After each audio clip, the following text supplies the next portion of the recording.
They came without a warning flare. No lights, no sound. Just gravity disturbances and sensor overloads that triggered every early warning system Earth had.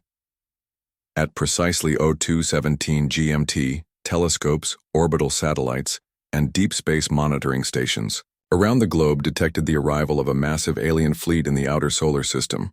Within minutes, the vessels, sleek obsidian black constructs the size of cities, broke into Earth's orbit, encircling the planet like a noose drawn tight. The world froze.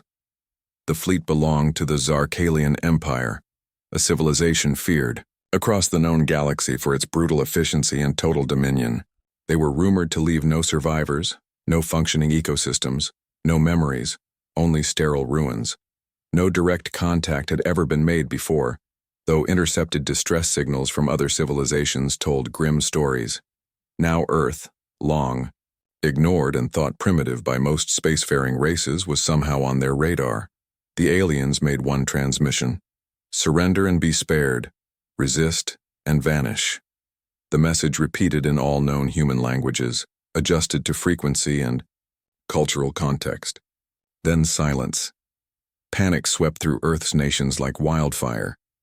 Within hours, the newly formed United Planetary Defense Coalition, UPDC, convened an emergency session. Though Earth had been preparing for potential extraterrestrial contact for decades due to a few close encounters and increasing interstellar whispers, it had never anticipated facing an armada this large or this deadly. Military readiness surged to its highest level. Orbital defense platforms powered up. Subterranean command bunkers came online. Air, sea, and space forces mobilized in coordinated global action. Nations once hostile to each other unified under one desperate imperative: survive. But the attack never came. Days passed, and then weeks. The fleet remained motionless in low orbit, perfectly synchronized around the globe. There were no attempts to land troops, no bombardments, no further communications. They jammed Earth's outbound signals, blocked space traffic, and disrupted satellite infrastructure, but not a single weapon was fired. It wasn't a siege in the traditional sense, it was psychological warfare on a planetary scale. Humanity had nothing to aim at, no enemies to engage, no idea what the aliens wanted. They simply watched. Like predators studying prey too insignificant to kill quickly. Humanity strained under the pressure. Civilians demanded answers. Economies wavered. Conspiracy theories spread like wildfire. Some believed the fleet was waiting for reinforcements. Others claimed it was part of a trial, a test to judge humanity's fitness. Some said we were already dead, and the fleet was just the afterimage of our destruction yet to come. But the real fear settled into the minds of Earth's scientists and generals. What are they waiting for? Then, on the 35th day of the standoff, something changed. All monitoring systems registered a simultaneous drop in activity from the alien ships. Their power levels plummeted. Heat signatures dropped to near zero. Communication ceased entirely. No movement, no lights, no energy. Just thousands of ships drifting like tombstones in the black. Earth's top scientists scrambled to understand what was happening. Had the aliens powered down voluntarily? Suffered a system-wide failure? Was it a trap? A UPDC general said it, best in a classified debrief. It was like someone flipped a switch and turned them all off. The Zarkalians had surrounded Earth. And then, without reason or warning, they fell silent. And that silence was far more terrifying than any attack. The alien fleet hung motionless above Earth like a silent constellation of dread. Their obsidian hulls, once radiant with shifting energy and plasma patterns, now drifted cold and inert. It was as if the Zarkalian ships, thousands of them, had turned into orbiting tombs overnight. Earth's leaders scrambled for answers. Was this a trick? A tactical ploy? Or had something gone terribly wrong aboard the fleet? Sensors worldwide reported consistent readings.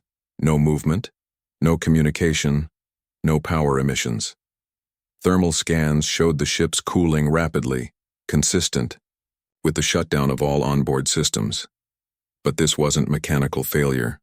The Zarkalians were known for redundancy and resilience. Something else had happened. something sudden and total. The United Planetary Defense Coalition, UPDC, authorized a bold and dangerous mission. A joint task team comprising elite astronauts, xenobiologists, and cyber warfare specialists was launched aboard the stealth ship Argus I. Their mission: board one of the now derelict alien vessels and determine what caused the sudden blackout. Argus I docked with the smallest ship on the fleet's outer ring. As they breached the hull, the team expected traps or resistance. Instead, they found haunting stillness. The interior of the ship was pristine. No signs of conflict, no damage. Weapons were still secured. Navigation terminals remained untouched. Meals sat half-eaten in crew chambers. Tools and datapads were scattered as if dropped mid-use. Not a single Zarkalian body was found. No corpses, no biological remnants, no indication that anyone had ever been there at all. It was as if the entire crew had simply vanished. The team transmitted detailed scans and samples back to Earth. Xenobiologists were baffled. No pathogens, no environmental hazards, no signs of decompression or spatial anomalies. The ship's AI core had been fried, but oddly not by hacking or overload. It looked worn out, like it had aged 1,000 years in a matter of hours. In the ship's command center, the team discovered the fleet commander's personal terminal. After days of decoding the alien language through partial archives and deep learning decryption, they managed to extract a single corrupted video log. The final log entry played on the team's HUDs. The Zarkalian fleet commander, a towering being of dark chitin and gleaming eyes, spoke frantically into the recorder. Behind him, flickering lights and alert runes flashed across his warship. The voice, we heard it. From the planet itself. It wasn't human. It called our names. It knew our secrets. It showed us what lies beneath. We thought we were the apex, but Earth is no cradle, it is a cage, and we are not the jailers. The feed cut off in a burst of static and warped screaming. The Argus I crew returned to Earth with the findings, shaken and unsure what they'd truly witnessed. Analysts pored over the data but found no logical explanation, no evidence of weapons, psychic attacks, or any known technology. Just one terrifying possibility remained. Something on or in Earth had reacted to the alien presence. Something that did not like being disturbed. And as global governments hushed the findings and imposed secrecy, one question began to fester beneath the surface of every scientific and military mind. What did the Zarkalians hear? The disappearance of the Zarkalian fleet was only the beginning of the mystery. As Earth's governments and scientists regrouped after the eerie silence of the alien armada, they began to uncover something even more unsettling. The possibility that Earth itself had been hiding something ancient and powerful, perhaps older than humanity itself. The unsettling log left by the Zarkalian fleet commander kept echoing in the minds of Earth's most brilliant minds. Earth is no cradle. It is a cage, and we are not the jailers. It was a phrase that didn't make sense at first, but the more they pondered it, the more it felt like a warning. A warning that Earth, a planet thought to be just another insignificant rock in a distant galaxy, might be the site of something far greater than anyone had realized.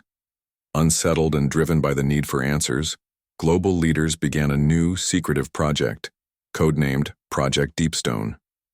It was a planetary-scale operation designed to probe the very foundations of Earth. The objective was to explore the deepest, most ancient places on the planet, unearthing forgotten history that might explain why the Zarkalians had surrounded Earth in the first place, and why they had disappeared. Earth's oldest archaeological sites were re-examined with advanced cutting-edge technology. Ancient ruins in South America, Africa, and beneath the ice in Antarctica, previously thought to be simple relics of early human civilization, began to show strange anomalies. One site in particular, a remote location deep beneath the Siberian ice sheet, contained strange markings and symbols etched into ancient stone with materials that should not have existed at the time. These symbols were not from any known language. A team of elite scientists and explorers was dispatched to excavate the site. As they dug deeper, they uncovered a vast subterranean chamber filled with alien technology, ancient beyond belief but unmistakably not of human origin. Strange bioorganic materials lined the walls, pulsating with an energy that could not be explained by current scientific understanding. The deeper they went, the more the team began to feel a strange, almost primal sense of dread. Alongside the artifacts, they uncovered a network of tunnels that seemed to stretch far beyond the site itself. Their mapping systems couldn't make sense of the structure. It didn't belong to any known civilization, and it seemed to defy the laws of physics, with rooms and corridors that shouldn't have fit within the dimensions of the area. Some theorized that it was a form of dimensional architecture built by an intelligence far beyond human comprehension. Meanwhile, strange events were happening worldwide. Ordinary people began to experience visions, dreams, flashes of strange symbols, and cryptic messages. The most disturbing part was the shared nature of these visions. People across continents from different cultures and backgrounds began to report seeing the same symbols, the same warnings. "It's coming," they would whisper, their eyes wide with terror. "It's already here." Some began to theorize that these dreams weren't just random. They believed they were psychic broadcasts, possibly emanating from the alien technology buried beneath the Earth's surface, or perhaps from the planet itself.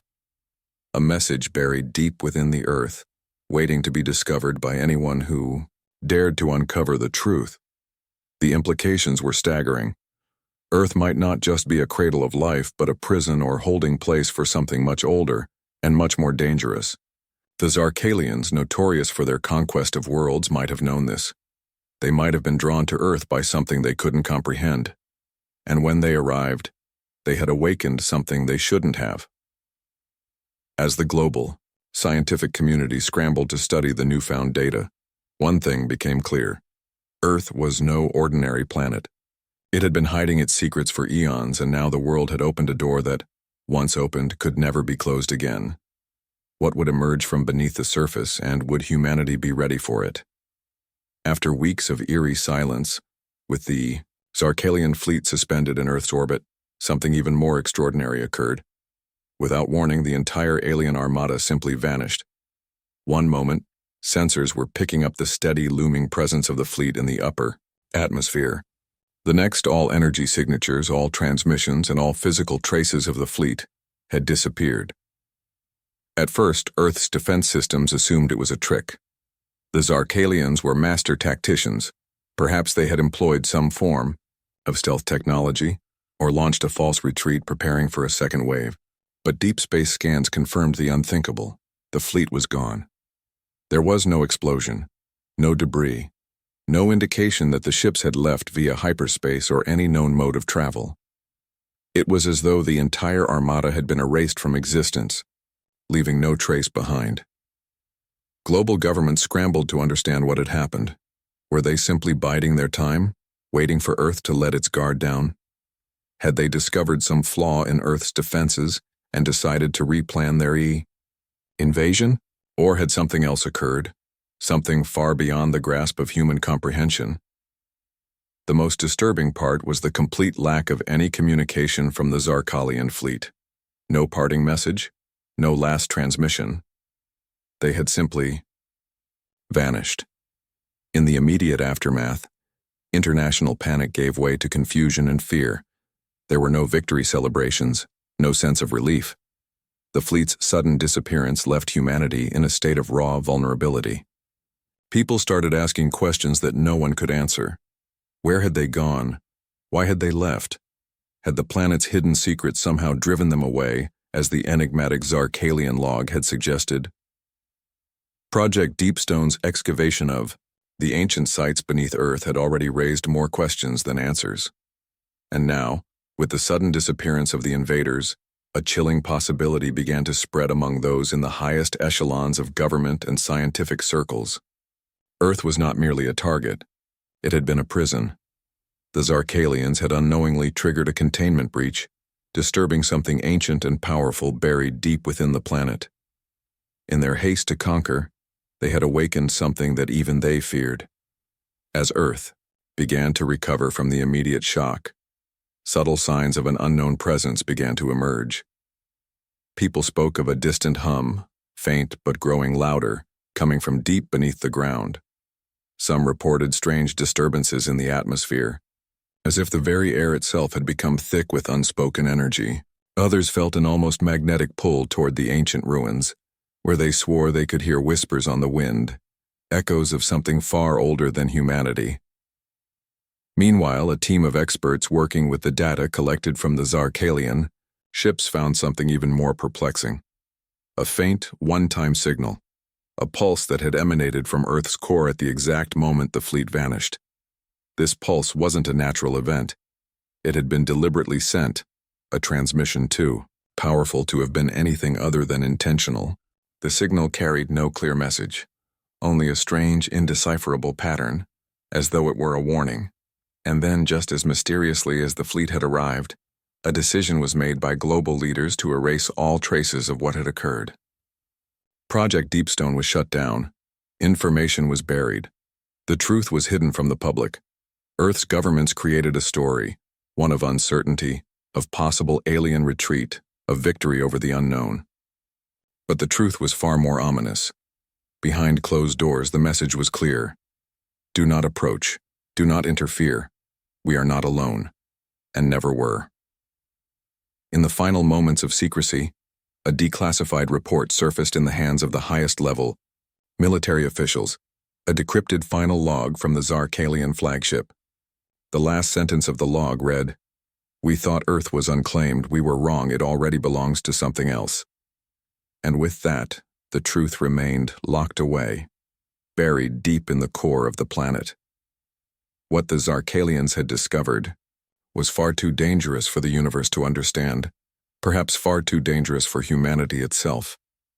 And now the question was no longer whether Earth was under threat, but what had come to Earth, and whether humanity would ever be ready to face it.